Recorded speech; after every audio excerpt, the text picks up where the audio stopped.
Ça y est, j'ai enfin trouvé la réponse à la question qui tourmente l'humanité depuis des milliers d'années. J'ai enfin trouvé la raison de notre existence sur cette terre. J'ai enfin trouvé le sens de la vie. Et la réponse est... Je disais que la réponse est... Le sens de la vie est que... Bon, en attendant que je trouve une solution à ce problème, reste avec moi. Car je te promets qu'avant la fin de cette vidéo, ta vision de la réalité aura complètement changé. Dans cette vidéo, je vais t'expliquer pourquoi tu n'arrives pas à trouver le sens de ta vie, pourquoi tu te sens perdu, mais aussi je vais te montrer à quoi cela ressemble une vie qui ait du sens. Mais surtout, je vais te donner un protocole à suivre étape par étape pour trouver le sens de ta vie à toi. Mais d'abord, j'aimerais te poser une question. D'après toi, quel est le sens de la vie en un mot? Garde bien cette réponse dans ta tête, car nous y reviendrons à la fin de cette vidéo. Mais tu peux aussi l'écrire en commentaire, je pense que ce serait intéressant d'avoir les différentes réponses, et puis tout simplement, ça aide au référencement de cette vidéo. Personnellement, de mes 5 ans à mes 21 ans, le sens de la vie se résumait pour moi à un seul mot, qui était cinéma. Je passais mon temps à regarder des films, à les étudier, et je nourrissais le rêve de devenir cinéaste. Ce rêve, c'était le mien jusqu'à un certain soir de décembre 2021. Noël approche, mais aucune lumière n'illumine mon appartement. Je suis assis sur mon canapé à regarder un film, enfin, mes yeux regardent le film, mais moi, je ne suis déjà plus là. Comme tous les vendredis soirs, ma copine est partie rejoindre ses amis en ville pour s'amuser. Mais j'ai bien compris qu'en réalité, elle fuit. Elle fuit la morosité, elle fuit l'ombre de la mort qui me suit partout et qui a corrompu les lieux. Et donc c'est sur ce canapé, dans le noir, que je touche le fond. Et pendant un bref instant, je pense à en finir. Après tout, je n'ai déjà plus rien. Ma copine n'est plus là, mes études ne mènent nulle part, et surtout, j'ai échoué à vaincre mon addiction. Je ne trouve plus aucun sens à ma vie. Je me vois littéralement au bord d'une falaise et je peux sentir le vertige qu'il y a à savoir qu'à tout moment, je peux tomber. Et à ce moment-là, je ne le savais pas encore, mais j'étais dans ce que Viktor Frankl, psychologue et rescapé des camps de la mort, appelle le vacuum existentiel, ou le vide existentiel. Ce phénomène se caractérise par un profond ennui, voire une dépression due à une absence de sens dans ta vie. Et ce dont je me doutais encore moins, c'est que j'étais très loin d'être le seul. En fait, plus de la moitié des actifs déclarent aujourd'hui que leur travail n'est pas porteur de sens et qu'ils seraient prêts à changer de métier. Et lorsque dans la communauté, je vous ai demandé si vous considériez que votre travail ou vos études étaient porteurs de sens, vous avez répondu à plus de 65% que soit ce n'était pas porteur de sens, soit vous pensiez tout simplement que la vie n'avait aucun sens. Et soyons honnêtes, si tu as cliqué sur cette vidéo, c'est que probablement toi aussi, tu es en train de te faire aspirer par ce trou noir existentiel. Tu as l'impression que la vie est futile, que tu peux à la fois tout faire et rien faire, et que rien n'a d'importance. Tu te sens totalement perdu. Tu es incapable de choisir une voie et de t'y tenir. Pour Viktor Frankl, le vacuum existentiel a principalement 2 causes. La première, c'est l'assouvissement des besoins primaires de survie grâce à la technologie et au confort. La deuxième, c'est l'abolition des traditions qui, autrefois, structuraient notre société, que cela soit la religion ou la transmission d'un savoir-faire de père en fils. En fait, la question du sens de la vie est une question assez récente. Elle est le fruit d'une réduction du temps de travail et d'une libéralisation de la société. C'est comme cela que dans les années 60, tout le monde ne jurait que par le mot liberté. Liberté d'acheter ce que l'on veut, liberté de porter ce que l'on veut et surtout liberté de coucher avec qui on veut. J'ai envie de couleurs, j'ai envie de choses qui me plaisent à moi, j'ai pas envie de suivre une mode, j'ai pas envie de mettre ma cravate. Mais vous suivez une mode. Non, je ne Mais suis pas si, une mode. mais s'il y a une mode qui en ce moment est bien dans le monde Non. entier, c'est la mode hippie. Mais non. Cela culmine avec mai 68, le moment où une certaine jeunesse parisienne décide de rompre avec la vieille France qui les a vus naître. Seulement, ce que les 68ards n'avaient pas vu à l'époque, c'est qu'en détruisant les traditions, ils ont détruit les seuls liens qui nous rattachaient au passé. Or, l'identité se construit à partir de souvenirs. Nous nous sommes donc retrouvés sans repères. Des hommes libres, mais perdus dans l'océan infini des possibles. Des esclaves, des courants de nos pulsions, changeant d'identité comme de t-shirt.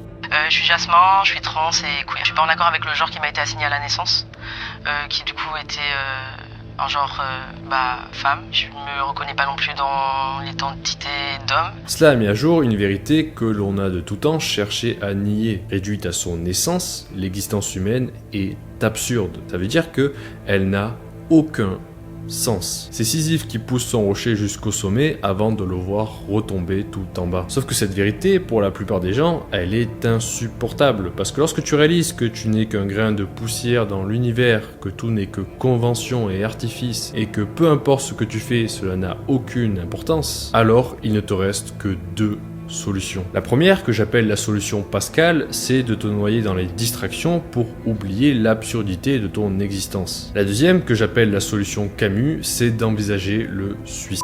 Et jusqu'à aujourd'hui, ce sont les deux attitudes qui dominent notre société. D'un côté, nous avons ceux qui suivent un script très bien écrit, métro, boulot, jeux vidéo, et puis de l'autre, il y a ceux qui chaque année décident de mettre fin à leur jour. Souvent cela faisait partie du premier groupe, à la différence près qu'ils ont pris conscience de la vaste comédie qui était devenue leur vie et qu'ils se sont laissés consumer par le nihilisme. Car si tu ne vises pas quelque chose, alors ta souffrance n'a aucun sens. Et souffrir pour souffrir, eh bien c'est la définition même de l'enfer. Je te parle de l'enfer car justement j'en reviens. Tu te souviens de moi sur le canapé le soir de décembre 2021 ? Eh bien tu t'en doutes, j'ai finalement décidé de ne pas mettre fin à mes jours. Car il se trouve qu'il restait en moi une toute petite étincelle, une petite voix qui m'a dit « essaie encore une dernière fois ». À l'époque, je ne le savais pas encore, mais je venais tout juste d'avoir ce que MJ DeMarco, l'auteur de L'autoroute du millionnaire, appelle un FTE, Fuck This Event. Un FTE, c'est ce moment où tu tombes tellement bas que ta seule possibilité, c'est de changer radicalement. Il ne s'agit plus de changer de régime ou de technique de productivité. Un FTE, c'est un changement radical d'identité. What am I doing with my life? I'm alive! Free yourself! Tu es obligé de passer à l'action car la seule alternative désormais n'est autre que la mort. Et ce soir-là, sur mon canapé, l'ancien Mathieu est mort. Et si son fantôme m'a hanté durant les années qui ont suivi, aujourd'hui, je ne suis absolument plus le même homme. Aujourd'hui, j'ai trouvé le sens de ma vie, ou plutôt ce que j'appelle ma mission. Durant les 2 années qui ont suivi, j'ai expérimenté diverses choses jusqu'à trouver le déclic. J'ai suivi la méthode que je m'apprête à te donner dans cette vidéo, cette méthode même qui m'a permis aujourd'hui de trouver le sens de ma vie. Mais avant de te donner cette méthode, tu dois comprendre ce qu'est une mission et à quoi cela ressemble une vie qui ait du sens. Avoir une mission, avoir quelque chose qui donne du sens à ta vie, est la plus belle chose qui puisse t'arriver. Lorsque tu trouves ta mission, c'est comme si partout où tu allais, il y avait la lumière d'une étoile pour t'éclairer. Trouver le sens de ta vie, c'est trouver ton étoile polaire. Cette étoile qui brille au loin comme un idéal à atteindre, mais qui aussi éclaire le chemin. Tu manges en fonction de ta mission, tu travailles en fonction de ta mission, tu lis en fonction de ta mission, tu dors en fonction de ta mission, tu respires en fonction de ta mission, tu couches en fonction de ta mission.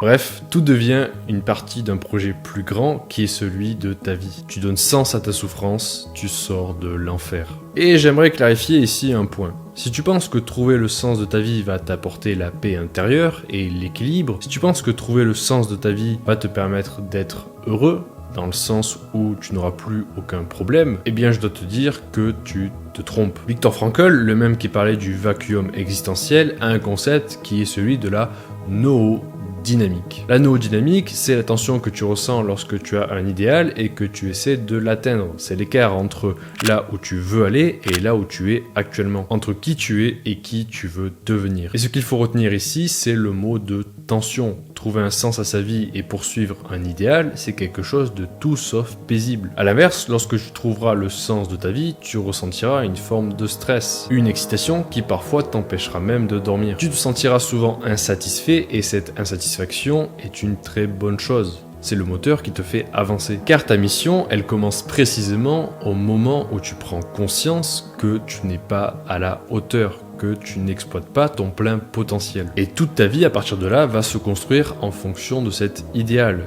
Ce qui veut dire que forcément ta vie sera déséquilibrée. Il n'y a qu'à voir les powerlifters professionnels. Ils ont développé une force phénoménale car chez eux tout tend à la force. Tout tend à la force au détriment de la flexibilité ou du cardio. Et je ne dis pas qu'une fois que tu auras trouvé ta mission, tu ne devras plus jamais sortir et t'amuser. Au contraire, ce qu'il faut, c'est avoir une vie et une santé mentale équilibrées. c'est-à-dire méditer, manger correctement, faire du sport, avoir une vie sociable, pour que lorsque tu dois travailler à ta mission, eh bien tu puisses être le plus productif possible. Là où je veux en venir, c'est que trouver sa mission revient à sacrifier tout le reste, c'est-à-dire toutes les distractions. Ce sont les jeux vidéo, les réseaux sociaux, mais aussi d'autres projets. Tu ne peux pas vouloir devenir simultanément entrepreneur et astronaute, médecin et athlète olympique. Le sacrifice est inévitable. Mais qu'est-ce qu'un sacrifice lorsque ce que tu obtiens en échange, c'est une vie pleine de sens? Car souviens-toi que la pire décision, c'est celle de ne pas en prendre. C'est pour cela que ceux qui ont trouvé le sens de leur vie, leur mission, n'ont aucune difficulté à arrêter les distractions comme les réseaux sociaux ou les jeux vidéo. Ils n'en ressentent même plus le besoin car leur vie est déjà remplie. Ils n'ont plus ce vide existentiel à sans cesse comblé par des distractions. Et sache qu'à chaque fois que tu feras quelque chose de contraire à ta mission, tu ressentiras une dispersion de ton être, un éclatement de ton identité, un déchirement intérieur qui fait mal au ventre. Parce qu'essentiellement, trouver le sens de ta vie, c'est cela. C'est une unification de toutes tes personnalités, de ta part d'ombre et de lumière, en une seule entité, ton toi authentique. Et si tu ne me crois pas, eh bien tu n'as qu'à regarder mes vidéos avant 2024. Tu verras une différence nette dans mon regard et dans ma manière d'être. Et cela s'explique probablement par le fait que d'un côté j'ai arrêté la pornographie et de l'autre que j'ai enfin trouvé le sens de ma vie en ce début d'année. Mais au fait, ma mission à moi, c'est quoi? Ma mission, elle s'appelle Ahmed. Ahmed, c'est un jeune homme de 23 ans qui a rejoint mon serveur Discord en début d'année et qui, lorsqu'il l'a rejoint, se marie 3 fois par jour depuis presque 10 ans et qui, à l'heure où j'écris, a dépassé les 30 jours d'abstinence. J'ai choisi Ahmed, mais cela pourrait très bien être aussi Marvin, Thomas, Zahir ou encore Hugo. J'ai perdu la femme de ma vie à cause de mon addiction.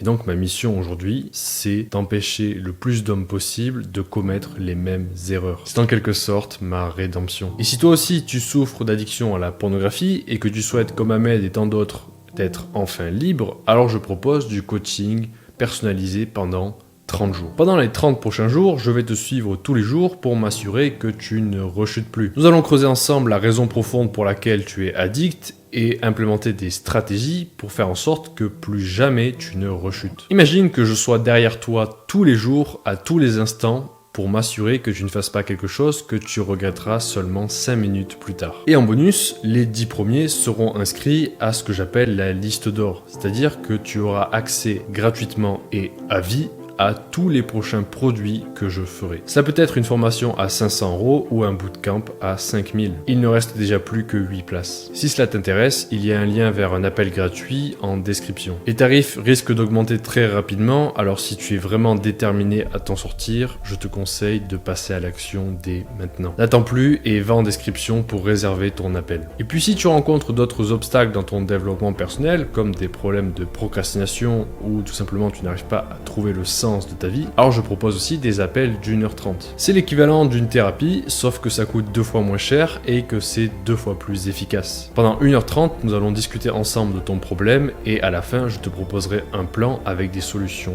concrètes. J'ai eu un appel avec Mathieu du coup. Il a été assez enrichissant, il m'a permis d'être honnête avec moi-même. Ça a été assez touchant par sa sincérité parce qu'il m'a permis de reconnaître des défauts en moi que je cachais depuis longtemps. Et ce que j'ai bien aimé par rapport à d'autres coachs, c'est sa proximité. Dites-vous que j'ai payé pour 1h30. Là, il est actuellement 19h42. Ça fait au moins plus de 2 heures qu'on est ensemble. Et wow, merci pour la valeur perçue. C'est plus qu'un coach, c'est une relation qu'on a créée et j'espère continuer ça dans le futur. Et pour chaque personne qui veut s'élever, je pense que ça peut être intéressant cette option pour être honnête avec soi et pour avoir une introspection de quelqu'un d'autre. Ça peut être pertinent. En tout cas, moi, je vous recommande. Tout est en description. Maintenant, voici comment trouver le sens de ta vie en 3 étapes. Étape 1, débrancher. Tu risques de ne pas aimer ce que je vais te dire. Et je pense même que 99% des gens qui regarderont cette vidéo ne le feront pas. Mais la première étape, pour trouver le sens de ta vie, c'est de couper toutes les distractions. Laisse-moi te dire une chose. Tu ne trouveras jamais le sens de ta vie et tu ne vivras jamais une vie épanouie et heureuse si tu n'es pas capable de couper les distractions. D'ailleurs, est-ce que tu t'es déjà demandé ce que voulait dire le mot distraction? Est-ce que tu sais ce que ça signifie le mot distraire? Distraire, c'est se détourner de quelqu'un ou de quelque chose. Mais le deuxième sens de distraire, dont on parle jamais, c'est séparé d'un ensemble. Comprends qu'à chaque fois que tu ouvres Instagram, que tu lances une partie de Helldivers ou que tu ouvres un onglet de navigation privée, c'est une partie de toi-même qui se disperse, qui se sépare de toi. Tu remplis ton cerveau de désirs qui ne sont pas les tiens et d'informations inutiles. Bref, tu sacrifies une partie de toi au profit de quelqu'un d'autre. C'est pour cela que pour trouver le sens de ta vie, tu dois revenir à une époque pas si lointaine, l'enfance. Lorsque tu étais enfant, tu avais plein de rêves, tu débordais d'imagination et tu n'avais pas peur d'essayer quelque chose de nouveau. Lorsque tu étais enfant, tu n'avais pas encore Instagram, ni de jeux vidéo, ni de porno. Tu n'étais pas non plus encore passé sous le rouleau compresseur du système éducatif. Et je sais que ça peut paraître naïf, mais le sens de ta vie se trouve dans ton enfance. C'est là que tu l'as laissé. Mais il y a un moyen très simple pour le récupérer. 3 jours. Tout ce que je te demande, c'est 3 jours sans distraction. C'est-à-dire 3 jours sans écran, sans téléphone, sans internet, sans livre, sans rien du tout. Et je sais que cela peut paraître difficile, voire impossible, mais si tu n'es pas prêt à sacrifier 3 jours, alors tu n'es pas digne de vivre une vie qui ait du sens. Tu n'es pas digne de trouver le sens de ta vie. Maintenant, tu vas me demander, ok, je suis prêt à passer 3 jours sans distraction, mais qu'est-ce que je fais à la place? C'est là qu'intervient l'étape 2. Étape 2, écrire. Voici les 3 questions que je veux que tu te poses durant ces 3 jours. La première, c'est si j'étais riche, qu'est-ce que je ferais? Souvent que ta première réponse sera je voyagerai à travers le monde et j'achèterai une Bugatti. Dans ce cas-là, une fois que tu as donné ta première réponse, repose-toi une seconde fois la même question. Ok, si j'étais riche, qu'est-ce que je ferais? Une fois que j'ai ma Lamborghini, une fois que j'ai voyagé à travers le monde, qu'est-ce que je fais? Et peut-être que ta deuxième réponse sera je mettrai ma famille à l'abri, je mettrai mes parents à la retraite et je leur achèterai une jolie maison. Et puis moi aussi, je m'achèterai une jolie maison. Et donc, tu dois te reposer une 3e fois la question. C'est extrêmement important que tu poses la question 3 fois. Si j'étais riche, qu'est-ce que je ferais? Et c'est seulement au bout de la 3e fois que tu vas enfin commencer à avoir une réponse intéressante, que tu vas enfin avoir un indice sur ce que tu veux faire de ta vie. Personnellement, moi, si j'étais riche, j'aiderais dans mon temps libre des jeunes à arrêter leur addiction à la pornographie. Et si j'étais riche, même, je ferais tout cela gratuitement. La deuxième question à te poser, c'est quel problème je veux résoudre? Souviens-toi que mener une vie épanouie et heureuse, c'est tout sauf se reposer sur une plage aux Bahamas avec un verre de daiquiri. Ce n'est pas non plus jouer aux jeux vidéo toute la journée ou coucher avec des milliers de femmes. Souviens-toi que ce n'est pas en faisant que ce que tu aimes que tu auras une vie épanouie. À l'inverse, je te conseille plutôt de chercher les problèmes que tu aimerais résoudre. Tu veux vivre une vie qui ait du sens? Commence par prendre responsabilité pour des problèmes dont personne ne veut s'occuper. Prends conscience que les problèmes sont en réalité des opportunités dissimulées et que ce que tu fais a un impact sur la trajectoire du monde. Lorsque tu choisis de jouer aux jeux vidéo plutôt que de sortir, tu contribues à la détérioration des interactions sociales et donc tu contribues à la destruction de ta société. Et identifier ce que tu aimes faire, c'est déjà une première étape. Mais ce n'est pas suffisant. À l'inverse, je te conseille vraiment d'identifier les problèmes que tu aimerais résoudre au quotidien. Tu veux faire du SMMA, mais est-ce que tu es prêt à passer tes journées à contacter des clients? Tu veux devenir monteur, mais est-ce que tu es prêt à passer des heures à résoudre des bugs de Premiere Pro? And here we go.